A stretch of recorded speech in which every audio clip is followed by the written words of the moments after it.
underneath the no smoking sign. Sometimes I wish they'd tell me how justice got so blind. I wish they'd just leave me alone, 'cause I'm doing alright. You can take your change on down the road and leave me here with mine. 'Cause that ain't my America, that ain't this country's roots. You wanna slam old Uncle Sam, but I ain't letting you. I'm mad as hell and you know I still bleed red, white, and blue. They ain't us, that ain't my America. That ain't my America.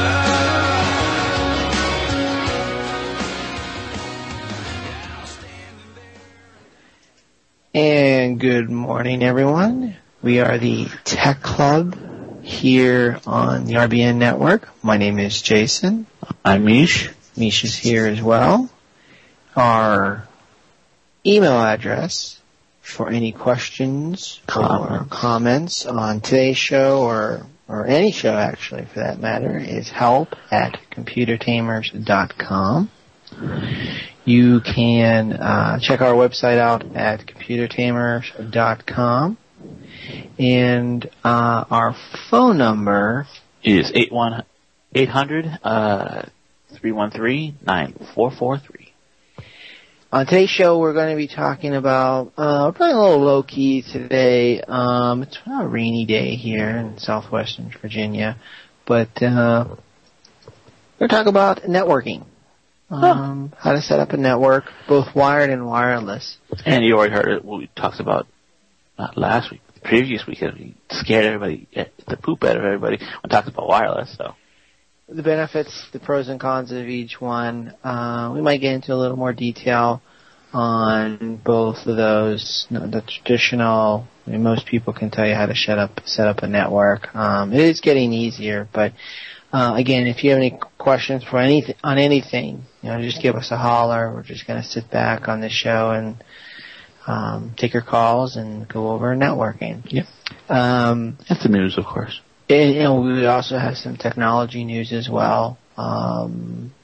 BlackBerry and T-Mobile going at it, specifically with the iPhone with T-Mobile. Facebook's adding a reply option, which took them forever to do. But I don't know, sometimes Facebook can be really, really slow in adding anything that, would be intuitive. Right. Anything that seems to make sense. Now you can actually reply to a comment. That's what we're talking about. Not just to a post or anything, but you can always do that, but a reply to a comment. Before, especially if you had a dozen, say, comments to a wall post, say, for example, you couldn't reply to an individual person. Now you can. Yes, you can either write a comment to the whole thing, or you can hit reply, and it says it's directly to that person. Right. And then what a lot of people would do is put in the person's name that they were actually replying to in the comment. Yeah. But anyhow, so that's actually, if you're a Facebook user, that sort of a makes sense type of thing. They just recently added the ability to delete and modify your own posts. You couldn't do that before. You weren't even able to delete them. Now you can. By hitting a little X or the little, I think it's a little pen or pencil, or the down arrow on the upper right-hand corner of a post. You can also have the options to hide it from your wall posts and stuff from your wall. And stuff like that. I mean, I don't know, like I said, Facebook can be a little slow. Their Facebook app for the iPhone finally, not just for the iPhone, but iOS operating system finally came around to about a year ago. Before that, it was probably one of the worst apps out there. But anyhow, so there's our break. And when we come back, we will talk about, like I said, networking and how to set it up and some other pitfalls you might experience.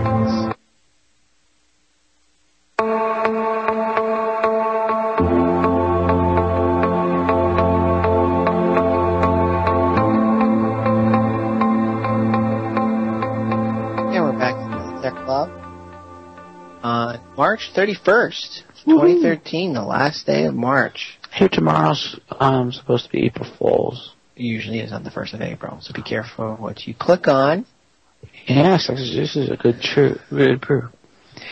That's always good advice when it comes to computers. Always be careful what you click on, email-wise, or on a website. I actually had just gone to a website that I normally do every morning.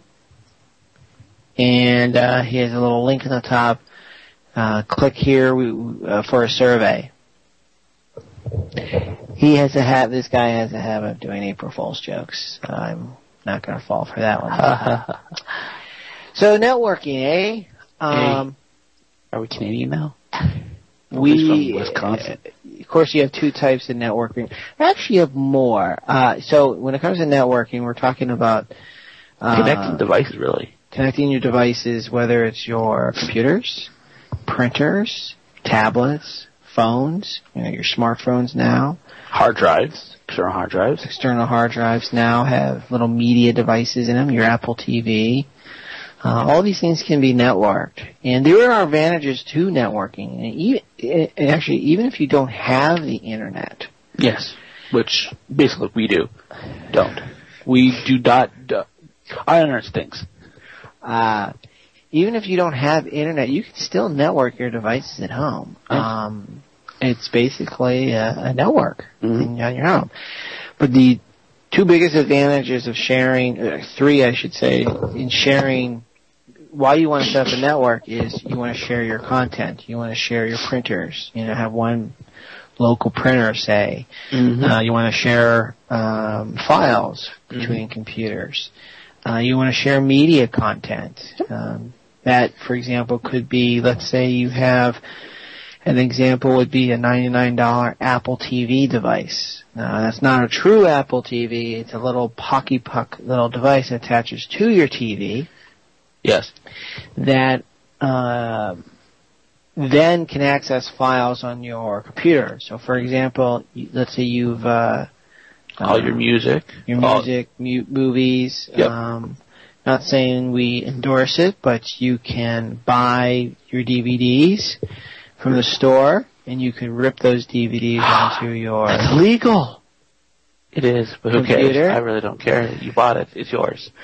And then instead of popping the DVD in each time, you can actually just go through that computer through your Apple TV. So just sharing content as well, pictures and all that stuff. So there are advantages. There are two ways you can set this up, two main ways. We call it a wired network and a wireless network. Wired network is ultimately going to be the best because it's the fastest, because the Ethernet cable, as we call it, technical term is category. Let's see, category 5E, that's category 6, and it's also called RJ45. Category 5 or 5E or 6 is the typical Ethernet cable you would purchase. The main difference between those is the speed that it can handle. When it comes to home networking, category 5 and 5E even, it would be fine. Yeah. Because in the olden days, you had 10 megabytes per second standard for Ethernet. So it's super slow, by the way. 10 megabytes means it can shoot 10 million bytes per second, which you would think is super fast. Fast, right. When in reality, when it comes to moving files or watching, streaming, a high-def video from your laptop to your TV, that's not going to be enough. That's old school now. A DVD is 4.7 gigabytes, so you got to stream that much through 10 megabits. It's like cramming a fat tanker truck through a culvert. And then you have 100 megabytes, and now you have a gigabyte. Yes. The Category 5 can handle a gigabyte for short runs. Short runs. When I say short, even 20, 30, 40 feet would be fine. Category 6 is when you would need for longer runs. Yeah. Basically, Category 6 is just the same as Category 5, except the wire is actually thicker and better. More shielded and so forth. So that's a wired connection. It's faster. It's more reliable because when it comes to wireless, it's just like your cell phone. There could be interference, which we'll go over in a second. Mm-hmm. So it is almost rock solid reliable. Mm-hmm. And let's see what else. The downfalls. You have to make holes. The biggest downfall, and this is what puts off most folks and why they go over to wireless, is if your house is not, or your business is not already wired for it, you do have to run cabling, whether it's underneath the floor, in the walls, you can punch holes through the walls. Put little jacks, or just have it just sit there. Running from the ceiling, you're right, go through the ceiling. And depending on the construction of the building, it could be more difficult or not as difficult. Like, for example, if you've got an older house, if you've got a crawl space, that does make it relatively easier because you just run the cabling underneath and you punch a hole through the floor, and then happy days from there on in. You plug it in. Plus, also, even if a wire gets broken, like, let's say a mouse or something gets to it, it's easy to repair because you can actually splice it, and it doesn't actually affect reliability. Right. As long as it's not, open air. It's not that difficult. You can find instructions even on the internet for this. It's just matching up the, inside an Ethernet cable is 8 wires. 8 wires. Twisted pairs. They're all twisted pairs. You got like brown and white, orange, white, blue, white, green, white. That's it. Okay. The biggest thing you just have to remember is you just need to... Each end has to be identical. Each end has to be identical. And remember which way you put the clip on the other end. Because sometimes you can put them upside down. There's 2 standards. There's A and B. I think A is the AT&T standard. I forgot. I usually use B. Yeah, B is AT&T. A was, I don't know. But they basically, it's the same. I just do it because people balk at me when I say, well, you're not using B standard. Who cares? It's the same at both ends. As long as it matches in each end. But there's 2 standards, A and B is AT&T standard, which apparently AT&T started. And that is the most common. So as long as the ends match up, color-wise, you're fine. Yeah. And there are testers out there. If you plan on doing this, you can buy an Ethernet tester kit. And a lot of them even come with coax testers. So if you're going to be doing your own DirecTV installation or cable. Yeah, you just plug each end in and it'll tell you if they're all synced up. So it's really easy to do. The hardest part is just the labor. It's labor intensive, running the cables and so forth. I think we're actually going to be wiring up our abode. And that should be fun. Yes, it should be. It's an older house, and mine, and we have brick houses. Right. So basically, what you could do is you would do we call like a site survey, and it's good to plan out where you're going to run the cables first. I want a jack there, can't put it there. That's too close to the stove. And I want a jack outside next to the RV hookup. That's not a bad idea. Yes. And it's always not a bad idea to, when you are wiring cable, sometimes run more than one cable as a backup.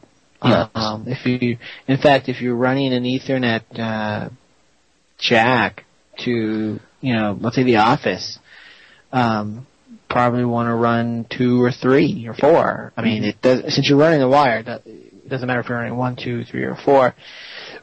The wire itself is cheap. You can buy like on Amazon, like 1,000 feet for like $80. Yes, so it's extremely cheap. So, and they have different types, of course. Anyone will do for home. If you're going to be running it outside, they do have weatherproof ones, which are a little more expensive. Basically, just extra shielding on extra PVC pipe stuff on the outside. You don't want to run the Ethernet cable over or under or near or through the brook. Oh, just kidding. No, seriously, you don't want to run the Ethernet cable anywhere near fluorescent lights. Yes. The fluorescent lights give off interference, and if that Ethernet cable, say you have a drop ceiling, and it's lying right across the fluorescent lights, that cable has high interference on it. You won't, the data won't go through it. So you want to stay away from Ethernet lighting, fluorescent lighting. Just put around it, maybe a foot away from it, just not anywhere that close. And also, any 220 amp service wires in your house. So, like if you have electric stove, dryers, stay away, because basically, like we talked about weeks ago, actually it was 2 weeks. Electricity creates its own interference, and although the signal will get through, it will get jumbled up. Now, on that note, they do have, you may have seen, they do have power line networking equipment. Yes. Where you plug in basically an adapter into your wall and hook up the Ethernet. The flip side of the break, we'll go over the cons for that.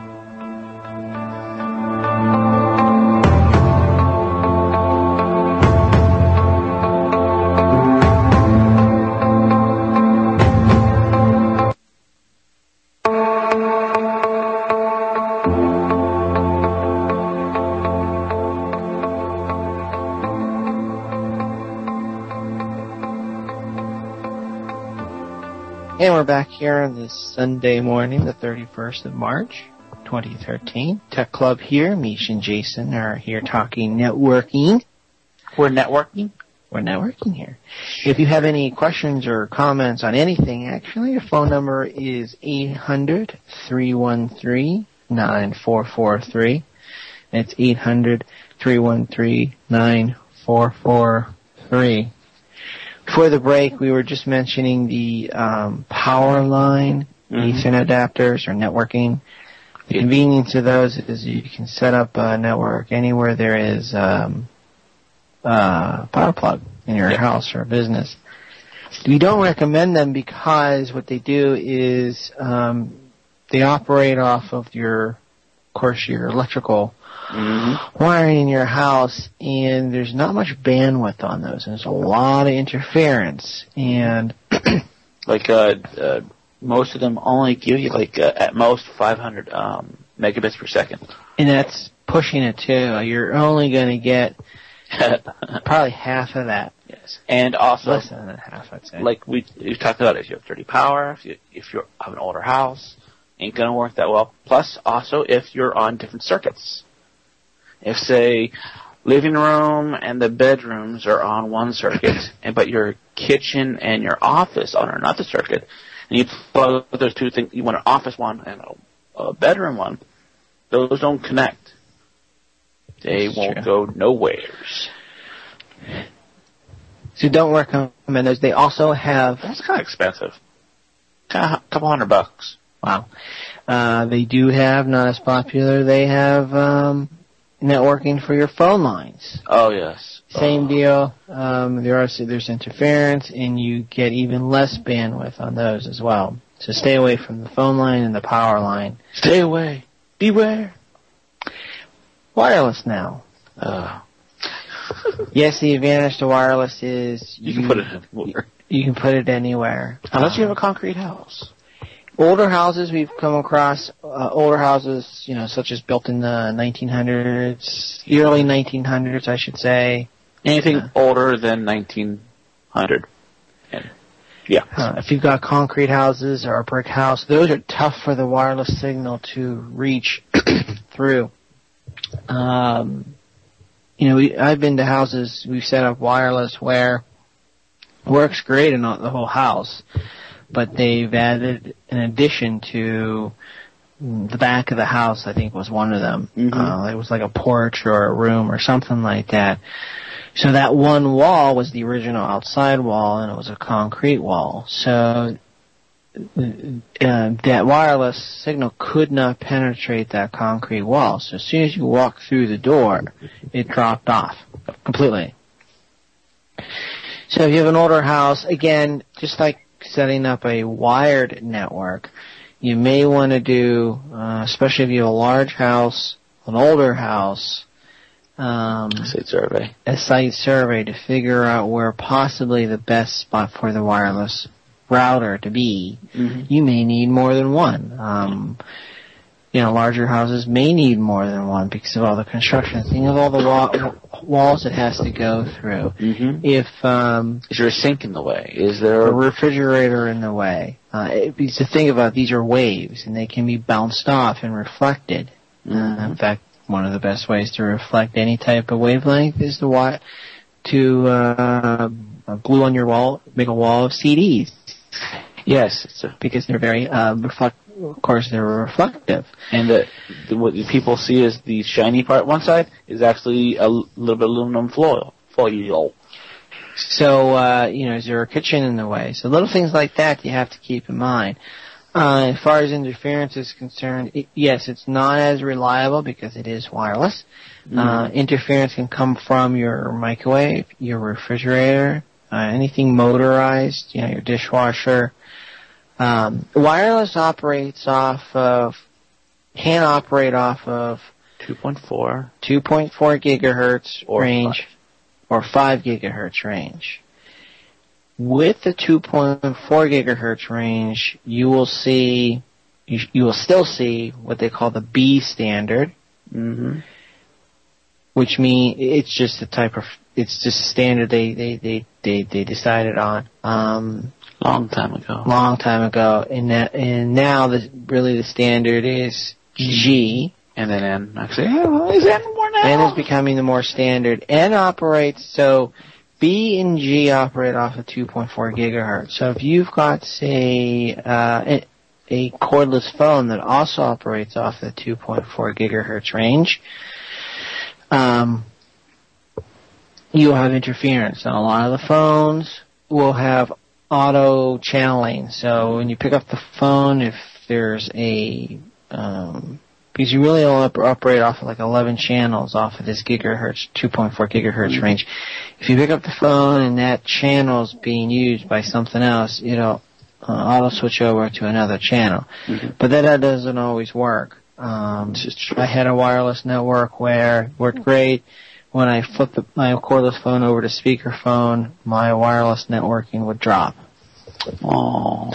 So, again, there could be interference there as well.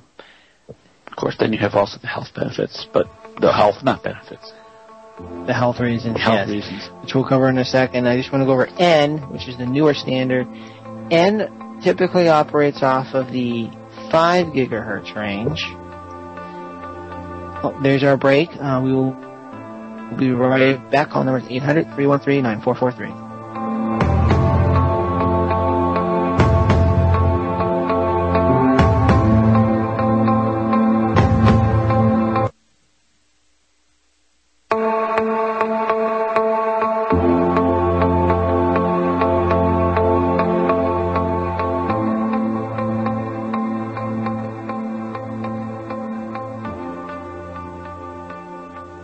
And welcome back to the Tech Club here on the RBN network. Our phone number is 800-313-9443. Both Mish and I have been talking about networking, and before the break, I was just going over, we had talked about wired networking, the pros and cons. And we were talking about wireless networking before the break, and I was going over the various types of wireless networking. As you probably can already figure out, when it comes to technology moves so fast it can be confusing. I don't believe you, just because there's 14 billion versions of an Android phone out there. The reason why it moves so fast is because it's always doubling every, well, speed-wise, right, but there's always improvements. Mm-hmm. and each company thinks they have the better device. Or standard of a wire or whatever, or a way of doing something. Right. Which are wrong most of the time.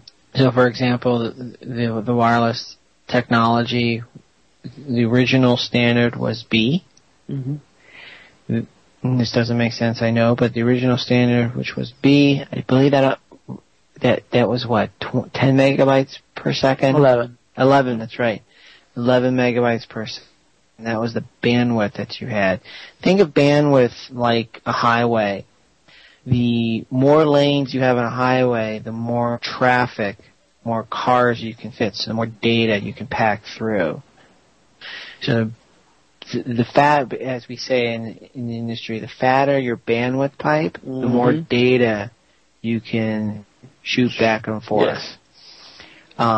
So with wireless networking, the original one was 11 megabytes. Now, because of what we call overhead, an overhead is headers and footers, encryption if you have encryption, just the sheer fact of interference, because you're not going to get full unless you're sitting right next to the transmitter.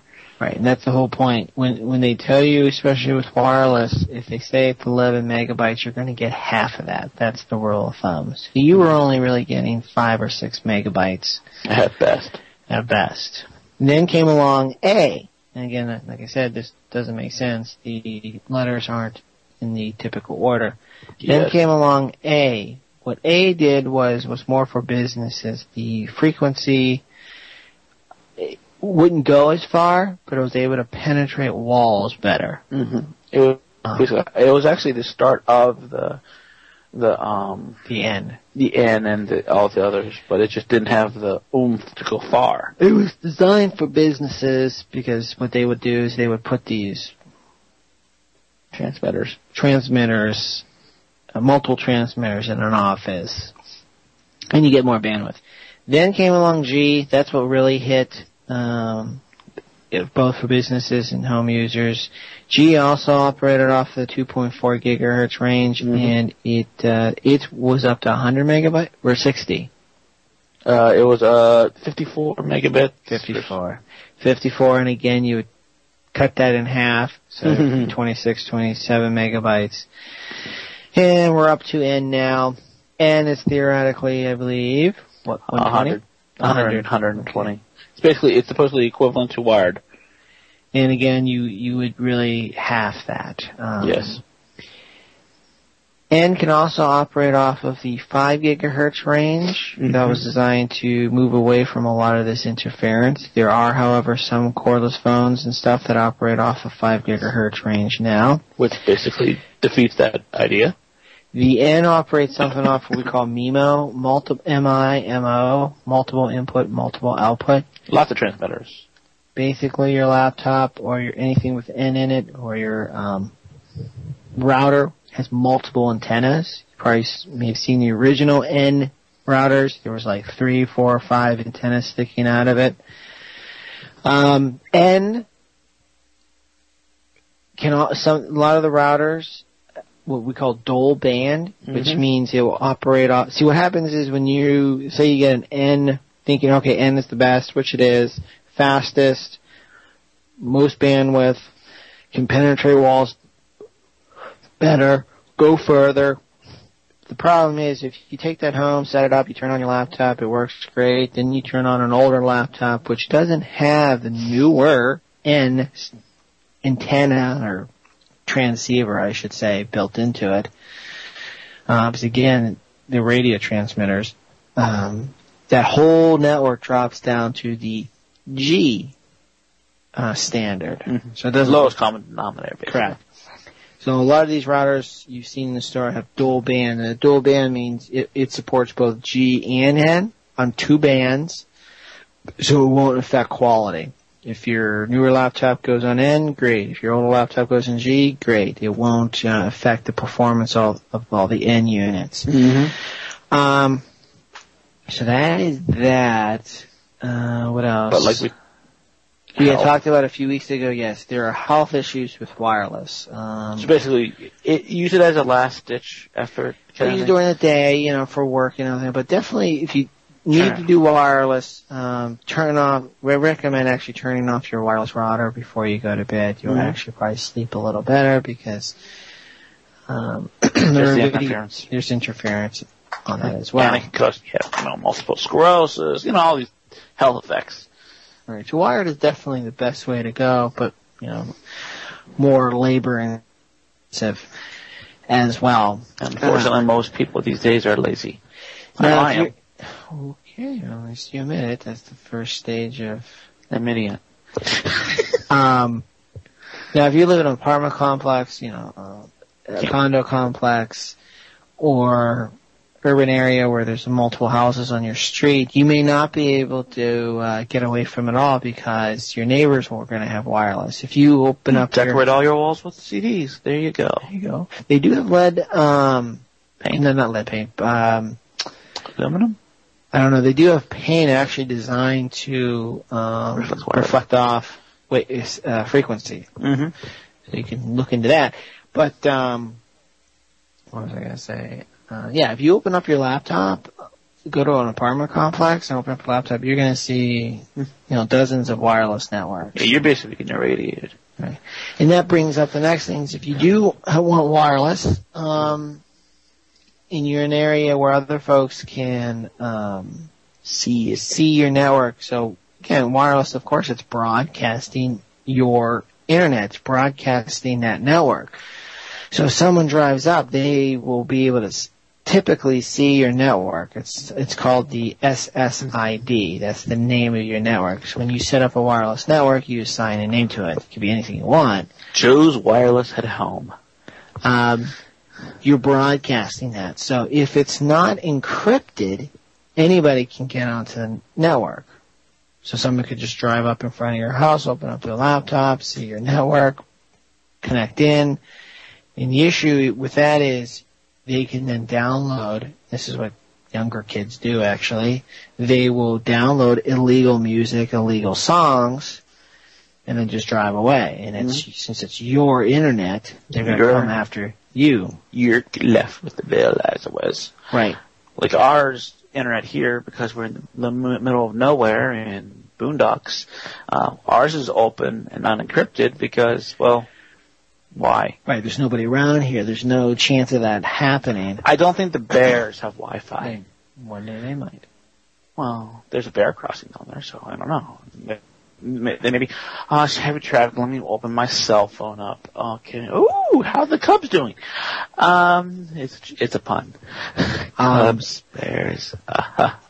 Anyway, but one of the other things about encryption, the encryption thing, most people don't know what encryption is. It is basically adding a passphrase to your network.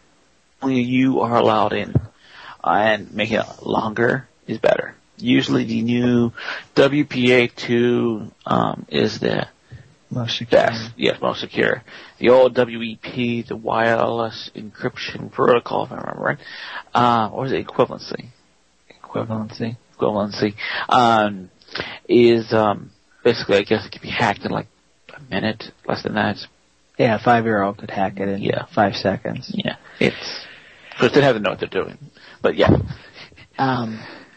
So you definitely want to encrypt it, and that's just what it does. Is it encrypts that connection. It's not plain text. It's not. You're not screaming to the world all the stuff you're sending out. I'm going to Facebook now. You want to definitely encrypt it if you're in an area where other folks could see your wireless network. And if you got a new router, it will walk you through it. If you already have one, it's an older one, it was never set up, you'd have to find the manual. Find your manual or find somebody who's a little tech savvy. You need to log into that router and set up that encryption connection. And that's another pro to wired.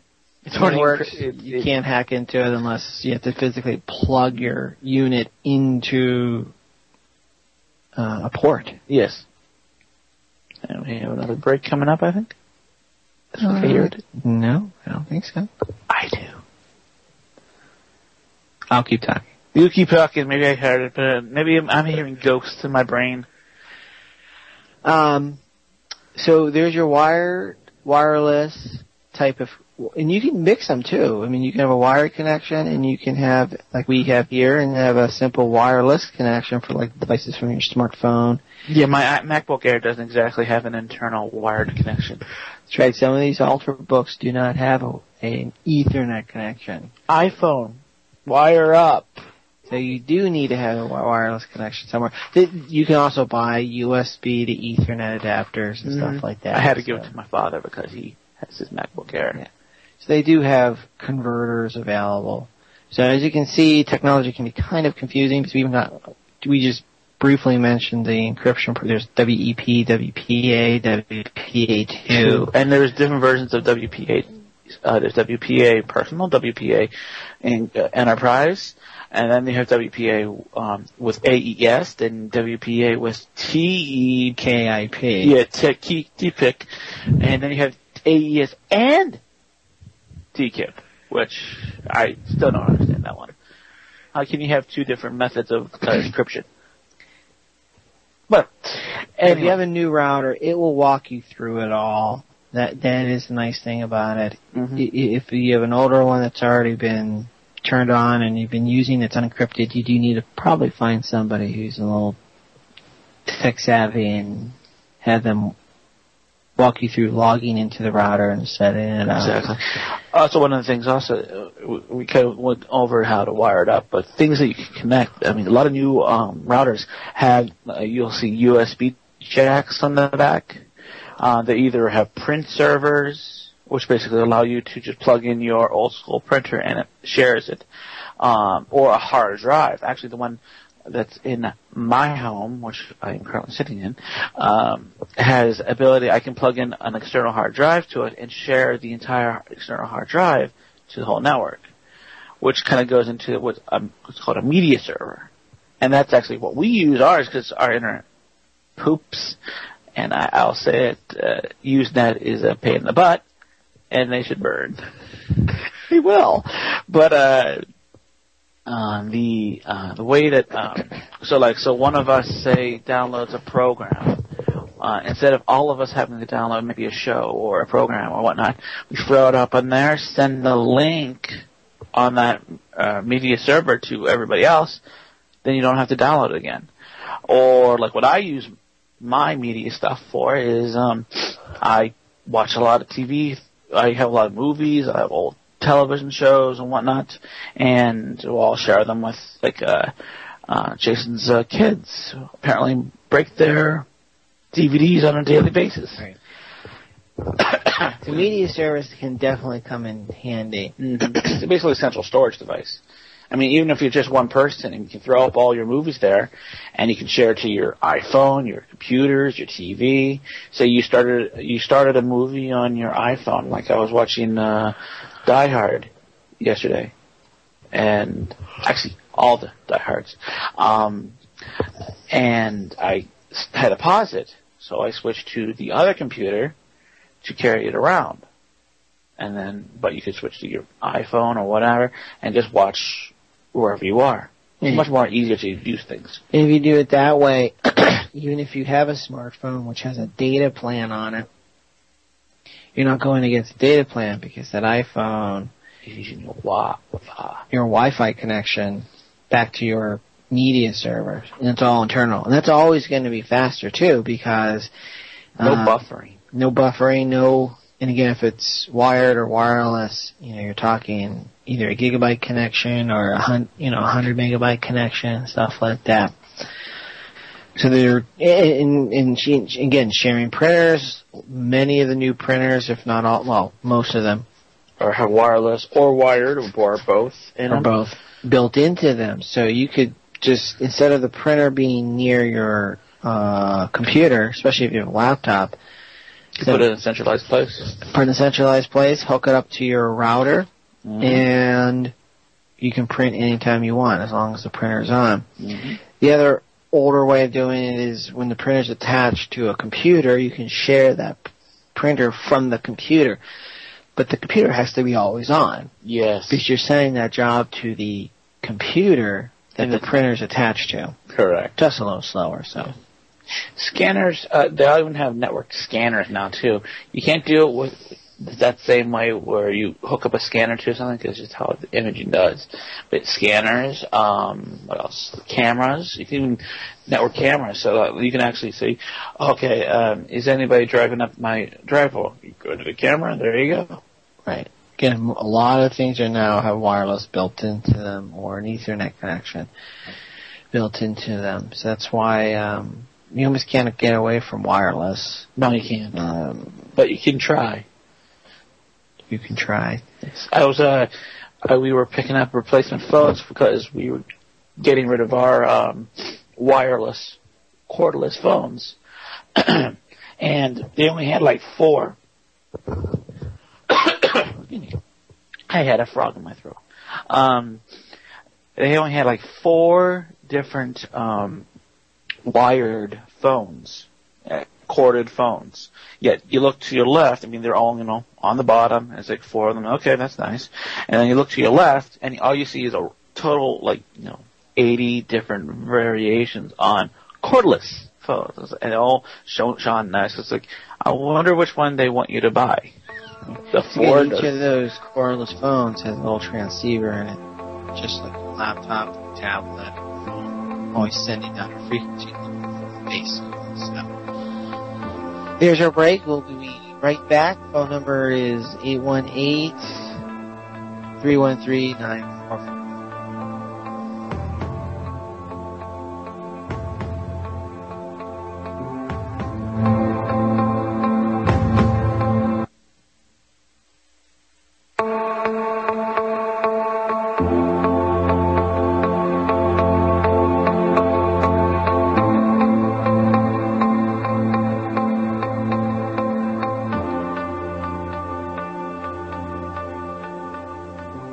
Back to Tech Club. That's Jason, because you can't see him, because it's radio. Imagine that. The radio, you can't see things. Just kind of wrapping up the show, because it's the last segment before we have to bid you adieu until next time. Talking about when the home networking has set it up and doing stuff like that, wireless, why it's a big poopy pants, and wired is really awesome, just takes time, effort, and, actually, it doesn't take much more money, because a wireless router probably costs a good one about $120, $130.